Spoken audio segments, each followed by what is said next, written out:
Salut la machine et j'espère que tu es au top. Dans cette vidéo, on va voir la loi des papas, la deuxième loi de Newton. C'est vrai que ça va être la loi que tu vas utiliser constamment dans la mécanique newtonienne. Tu vois, ça porte carrément son nom. Alors, qu'est-ce qu'on va voir dans cette vidéo? Tout d'abord, je vais vouloir t'expliquer les deux différentes définitions qu'on te montre. Et je vais te montrer à quel point c'est la même chose. Donc, juste comprendre ces deux types de définitions. Ensuite, je vais aussi te montrer que la deuxième loi de Newton te permet de trouver la première loi de Newton. Et finalement, on va faire une petite application type que tu pourrais avoir. Allez, on est parti.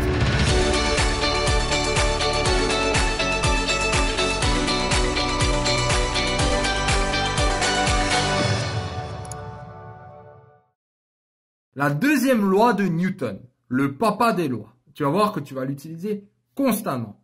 Commençons par l'énoncé que tu vois.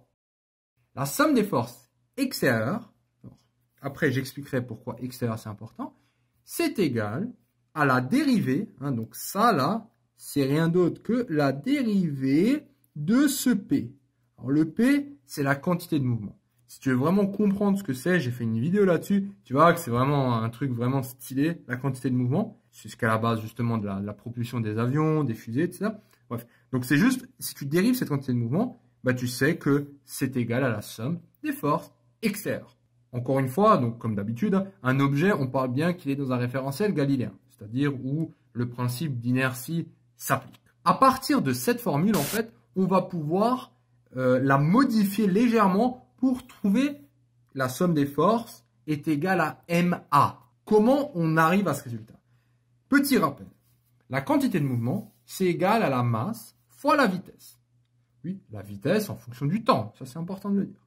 Donc si je dérive ça, alors je dérive à gauche en fonction du temps et je dérive à droite en fonction du temps. Voilà, à gauche, à droite. Qu'est-ce qui se passe en fait? Ce qui va se passer ici, c'est que M, c'est rien d'autre que quoi? Une constante. Donc dériver une constante, l'idée si tu veux, je vais te le mettre en dessous. Tu vois là j'ai P qui est en fonction du temps, on dérive, donc c'est équivalent à dériver ça. Quand je dérive une constante, allez, on va prendre un exemple. 4t. Si je fais la dérivée de 4t. En fait, cette constante, je peux la sortir. Elle n'intervient pas dans le calcul. Donc, ce m, je peux le mettre devant. Donc, ça fait m fois v' de t. La dérivée de v. Tu vois, là, ça serait 4 fois la dérivée de t. Et la dérivée de la vitesse, allez, tu sais maintenant, petit rappel, la dérivée de la vitesse, en fait, c'est l'accélération en fonction du t. Donc, si tu n'es pas encore au point là-dessus, il y a vraiment des vidéos où je t'explique tous les liens entre position, vitesse et accélération. Donc, ça, c'est très important. Bref, à partir de là, on sort cette formule. Que la somme des forces extérieures est égale à dp dt. Donc, ça, c'est vraiment la deuxième loi.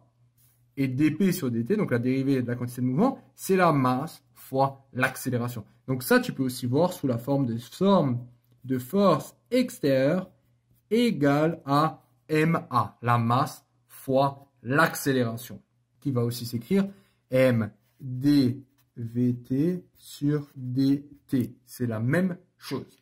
Alors, considérons maintenant un cas, un exemple concret, pour que ça te parle un peu plus.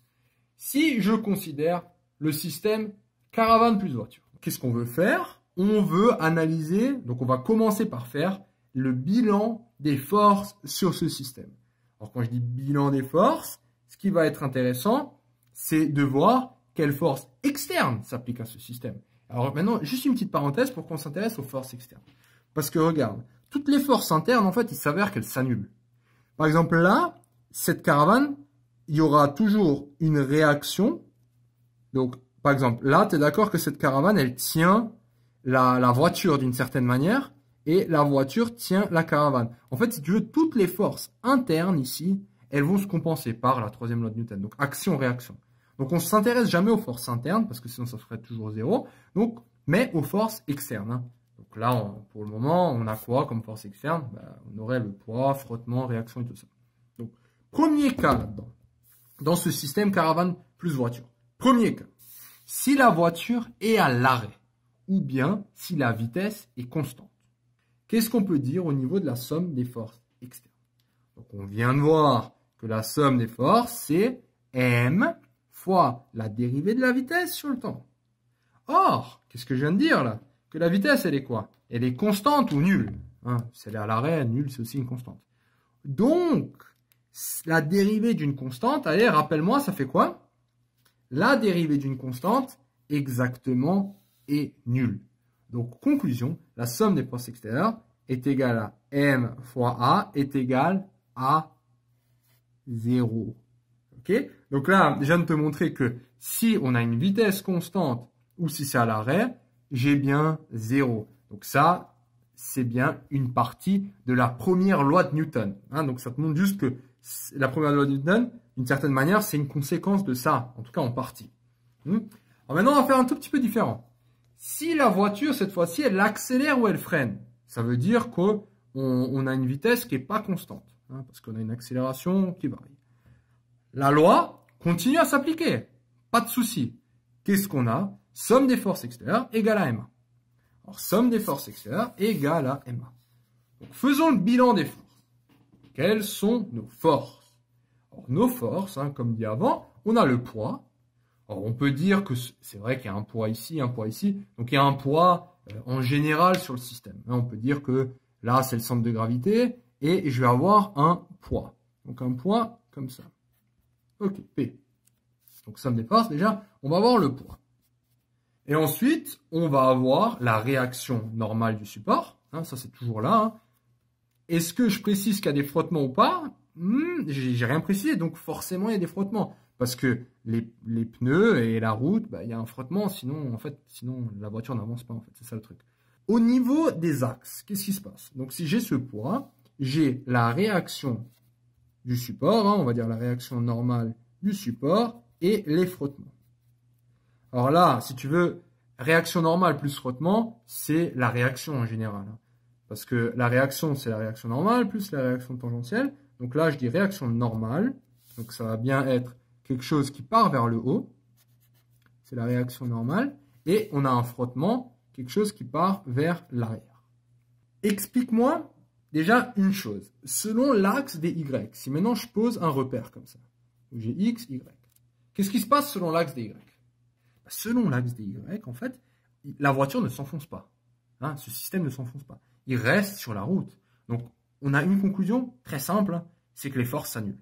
Donc, le poids et la réaction normale du support, hein, elles s'annulent. Donc, en fait, l'axe des Y n'est même pas important.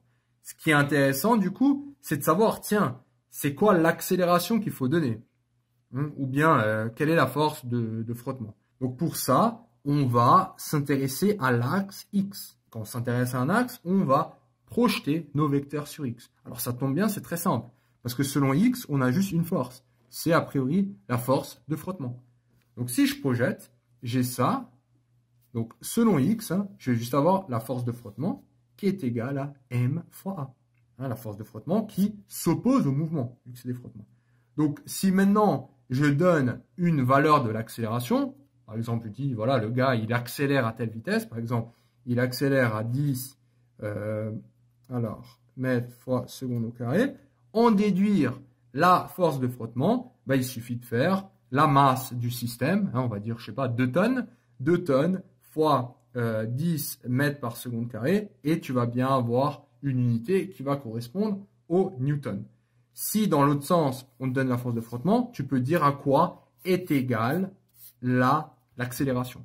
Donc ça, c'est vraiment, alors juste pour te dire que le système, ça sera toujours comme ça. Alors au niveau des unités, hein, si tu as des soucis, une force, tu sais que c'est en newton, une masse, c'est en kilogrammes, et une accélération, c'est en mètres par seconde au carré.